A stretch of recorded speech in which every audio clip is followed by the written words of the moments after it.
আসসালামু আলাইকুম। আজকে আমরা আমাদের এসো বলকে জানি উক্ত অধ্যায়ের রাজশাহী বোর্ড 2025 সালে একটি সৃজনশীল প্রশ্ন সমাধান করব। আমাদের সৃজনশীল প্রশ্নের উদ্দীপকে বলা হচ্ছে তথ্য 1-এ যে 1200 কেজি ভরের কোনো বস্তুর ওপরে 4800 নিউটন বল প্রয়োগ করা হলো। আবার তথ্য 2-এ বলা হচ্ছে থেমে থাকা একটি বাস হঠাৎ করে চলতে শুরু করলে যাত্রীরা আসলে পেছনের দিকে হেলে পড়েন। আমাদের তথ্য 3-এ বলা হচ্ছে মাঝি লগি দিয়ে নৌকা আসলে সামনের দিকে ঠেলে নিয়ে যায়। এখন আমাদের তিনটা তথ্য দ্বারা এই সৃজনশীল প্রশ্নটা আসলে সমাধান করতে হবে। আমাদের প্রথম ক নাম্বার প্রশ্নতেই বলা হচ্ছে জড়তা কাকে বলে। সো জড়তা বলতে আমরা আসলে কি বুঝি? একটা বস্তু যে অবস্থায় আছে চিরকালই সেই অবস্থায় থাকতে চায় এবং এই প্রবণতাটাকেই বলা হয় জড়তা। আমাদের সেকেন্ড কোয়েশ্চেনটাতে বলা হচ্ছে মহাকর্ষ বলের কারণে গ্যালাক্সির ভেতরে নক্ষত্ররা কেন ঘুরপাক খায় আসলে ব্যাখ্যা করো। সো আমরা একটু দেখি যে আমাদের মহাকর্ষ বলের কারণে কিভাবে আসলে আমাদের এই গ্যালাক্সির ভেতরে যে নক্ষত্রগুলো রয়েছে সেগুলো ঘুরপাক খায়।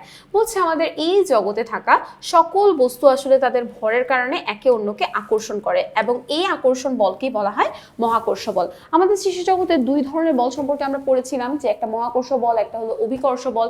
মহাকর্ষ বল আমরা কোনটাকে বলেছিলাম বলতো? আমাদের মৌলিক বল আছে 4 ধরনের, তোমাদের মনে আছে না? মহাকর্ষ বল, তড়িৎচুম্বকীয় বল, তারপর সবল নিউক্লিয় বল, দুর্বল নিউক্লিয় বল।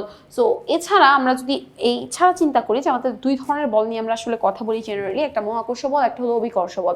আমাদের এই যে সৃষ্টি জগতে থাকা যত বস্তু রয়েছে সকল বস্তুরই আসলে অল্প হোক কিংবা অনেক বেশি হোক প্রত্যেকেরই কি রয়েছে? ভর রয়েছে এবং এই নির্দিষ্ট ভরের কারণেই তারা আসলে কি করে?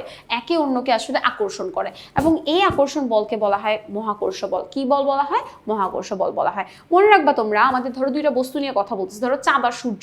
সো ডেফিনেটলি তাদের দুজনের মধ্যে যে আকর্ষণ বল সেটা হলো মহাকর্ষ বল। বাট তোমরা এভাবে মনে রাখবা যে আমার দুইটা বস্তুর মধ্যে একটা বস্তু যদি পৃথিবী হয়, ধরো আমি চাঁদ আর সূর্যের কথা যখন বলতেছি তখন সেটা হচ্ছে মহাকর্ষ বল। বাট আমি চাঁদ আর সূর্য না বললে বললাম পৃথিবী আর সূর্য, তাহলে পৃথিবী আর সূর্যের মধ্যে সেটা কি ধরনের বল? পৃথিবী আর সূর্যের মধ্যে যখন একটা কথা পৃথিবী থাকবে তখনই আমরা ধরে নিব এটা হলো অভিকর্ষ বল। কি বল? অভিকর্ষ বল। তাহলে আমাদের বলা হচ্ছে মহাকর্ষ বলের কারণে নক্ষত্রগুলো গ্যালাক্সির ভেতরে ঘুরপাক খায়। তাহলে আমাদের গ্যালাক্সির ভেতরে যখন নক্ষত্রগুলো আছে ঘুরতে থাকে, মানে একটা অন্যটার উপর আসলে পড়ে যাচ্ছে না। সো পৃথিবী সূর্যের চারপাশে আবর্তিত হয়, চাঁদ আবার পৃথিবীর চারপাশে ঘোরে এবং মঙ্গল গ্রহ সূর্যের চারপাশের কক্ষপথগুলোতে চলতে থাকে। এখন যাব আমাদের গ নাম্বার প্রশ্নতে। আমাদের গ নাম্বার প্রশ্নটাতে কি বলছে আমরা যদি একটু দেখার চেষ্টা করি। সো আমরা যদি আমাদের গ নাম্বার কোয়েশ্চেনটা দেখি, আমাদের গ নাম্বার প্রশ্নটাতে আমাদেরকে একটা প্রবলেম সলভ করতে বলেছে। কি প্রবলেম? আমাদেরকে বলেছে তথ্য এক ব্যবহার করে বস্তুটি ত্বরণ নির্ণয় করো। সো আমাদের বেসিক্যালি এখানে একটা ফিজিক্সের ম্যাথের কথা বলেছে এবং আমাদের ফিজিক্সে যখন ম্যাথের কথা বলবে তখন আমাদের প্রথম কাজই হলো যে ইনফরমেশনগুলো আমাদের রয়েছে সেই ইনফরমেশনগুলো আমাদের গ্যাদার করা অ্যান্ড দেন এটাকে অ্যানালাইসিস করে এটা যে প্রবলেমটা দিয়েছে সেটাকে সলভ করা। সো আমাদের কি কি ইনফরমেশন তথ্য একে আমরা পাচ্ছি সেটাকে আগে আমরা একটু খেয়াল করি। আমাদের বলছে 1200 কেজি ভরের, তার মানে ভরের ইংরেজি শব্দ হচ্ছে মাস, অর্থাৎ এম এর ভ্যালু আমাদের এখানে দিয়ে দিয়েছে। সাথে বলছে কোনো বস্তুর উপর 4800 নিউটন বল প্রয়োগ করলে, বল মানে হলো গিয়ে ফোর্স, অর্থাৎ 4800 নিউটন হলো এখানে এফ এর ভ্যালু দিয়ে দিয়েছে। বলছে আমাদের যে তথ্য এক ব্যবহার করে বস্তুটির ত্বরণ নির্ণয় করো। ত্বরণ বলতে আমরা বুঝি অ্যাসিলারেশনকে, অর্থাৎ এ এর ভ্যালুকে। সো আমরা যদি এটাকে একটু ম্যাথ আকারে করতে যাই, সো আমাদের কি আসবে জিনিসটা? আমাদের যা যা ইনফরমেশন রয়েছে আমরা দেওয়া আছে দিয়ে সেটাকে আগে লিখি। আমাদের কি কি দেওয়া আছে? আমাদের দেওয়া আছে ভরের মান, দেওয়া আছে বলের মান। ভরকে আমরা কি দ্বারা প্রকাশ করি? এম দ্বারা। বলকে আমরা এফ দ্বারা প্রকাশ করি। আর আমাদের বের করতে হবে হলো ত্বরণের ভ্যালু। ত্বরণকে আমরা কি দ্বারা প্রকাশ করি? ত্বরণকে আমরা এ দ্বারা প্রকাশ করি। এখন কার মান যেন কত বলেছিল আমরা আরেকবার একটু দেখে নিই। আমাদের ভরের মান বলছে এম এর মান 1200 আর হলো 4800। সো আমাদের এম এর মান বলছে 1200 আর এফ এর মান বলছে 4800। এম এর ভ্যালু হলো গিয়ে কেজি আর বলের ভ্যালু হলো গিয়ে নিউটন। আমাদের ত্বরণ বের করতে বলেছে। এবার আমরা সূত্র লিখবো আমরা জানি দিয়ে। সো আমরা লিখে ফেলি আমরা জানি। আমরা কি জানি বলতো? এখান থেকে কোন সূত্রটা আসলে এখানে আমরা প্রয়োগ করবো বলতো? F equal to M A. আমাদের এই চ্যাপ্টারটা খুবই easy, just F equal to M A এই একটা সূত্র দিয়ে জেনারেলি ম্যাথ আসে। একটু কঠিন আসলে এর যে একটা সূত্র আছে equal to V minus U divided by T, এই সূত্রটা আমাদের লাগে। বাট জেনারেলি আমাদের এই একটা সূত্র দিয়ে পুরো চ্যাপ্টারটা আসলে কভার হয়ে যায়। সো আমাদের কোন কোন ভ্যালুগুলো বলছে সেটা আমরা দেখি। এফ এর ভ্যালু বলেছে আমাদের 4800 ইকুয়াল টু এম এর ভ্যালু আমাদেরকে বলেছে 1200 ইন্টু এ। এবার আমাদের এ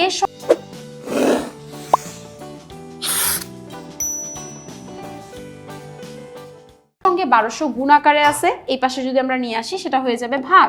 তাহলে 4800 ভাগ 1200 ইকুয়াল টু এ। এবার 4800-কে যদি আমরা 1200 দিয়ে ভাগ করি আমাদের জিনিসটা কত আসে, 4800 ভাগ 1200। সো আমাদের ভাগ করলে সরি আমি একটু ভুল করেছি, 4800 ভাগ 1200। সো আমাদের করলে আসে 4।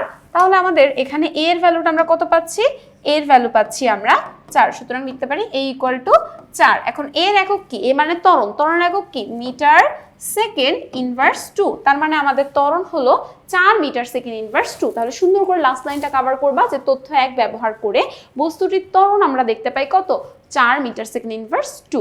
এবার আমাদের খ নাম্বার প্রশ্নতে বলছে তথ্য 2 এবং তথ্য 3 নিউটনের কোন দুইটা সূত্রকে আসলে সমর্থন করে।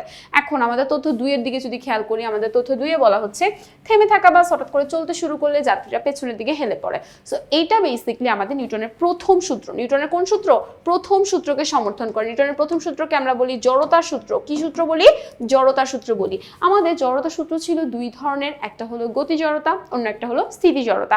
তাহলে গতি জড়তা কি আর স্থিতি জড়তা কি, আমরা জড়তা কি সেটা আগে একটু বোঝার চেষ্টা করি। আমার একটা বস্তু যেই অবস্থায় আছে চিরকাল কি চায়, সেই অবস্থাতে আসলে থাকতে চায়, এবং এই প্রবণতা বা এই ধর্মটাকেই বলা হয় বেসিক্যালি জড়তা। জড়তা দুই ভাগে ভাগ করা হয়, একটা হলো স্থিতি জড়তা, একটা হলো গতি জড়তা।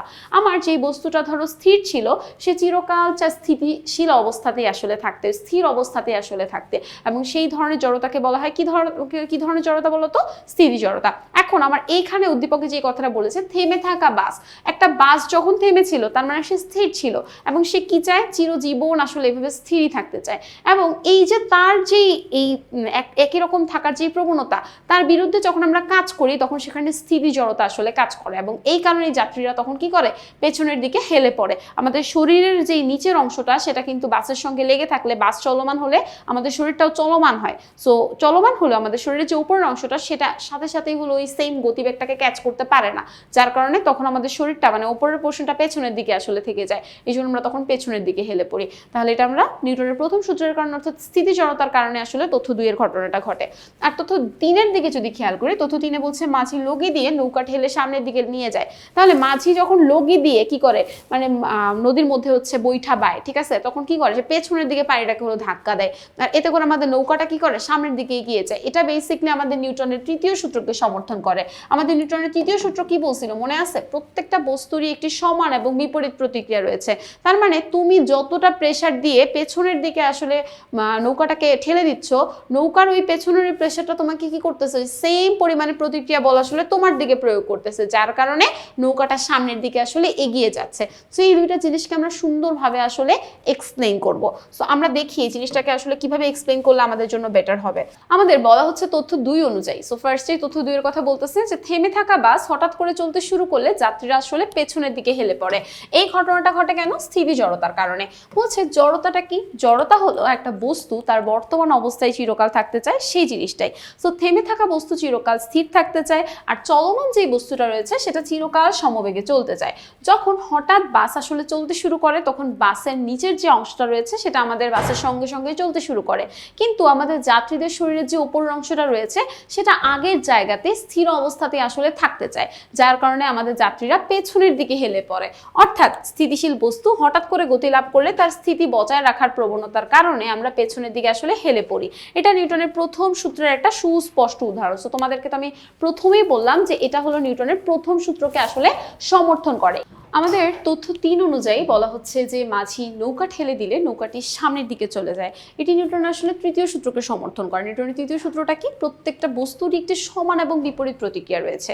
সো আমাদের মাঝি যখন নৌকার উপরে বল প্রয়োগ করে তখন নৌকাটাও কি করে, একই পরিমাণে বিপরীত প্রতিক্রিয়া বল আসলে কি করে, ওখানে প্রয়োগ করে। সো এই কারণে যখন মাঝি নৌকায় ঠেলাধারার ক্রিয়া দেয় তখন আসলে নৌকা প্রতিক্রিয়ার কারণে সামনের দিকে এগিয়ে যায়। সো বলা হচ্ছে উপরের আলোচনা থেকে আমরা আসলে এই জিনিসটা বুঝতে পারি যে বাসের আসলে হঠাৎ চলা এবং যাত্রীদের হেলে পড়া নিউটনের প্রথম সূত্রকে, আর নৌকার ঠেলার যে ঘটনাটা সেটা আসলে নিউটনের তৃতীয় সূত্রকে প্রমাণ করে। এই দুইটা উদাহরণ আমাদের দৈনন্দিন জীবনের সঙ্গে নিউটনের গতি সূত্রগুলোর বিভিন্ন সম্পর্ককে উপস্থাপন করে। আমাদের আজকে ক্লাস সেখানেই শেষ হয়ে যাচ্ছে। পরবর্তী আবারও কোনো একটি পর্বে তোমাদের সঙ্গে দেখা হয়ে যাবে। সকলকে আল্লাহ হাফেজ।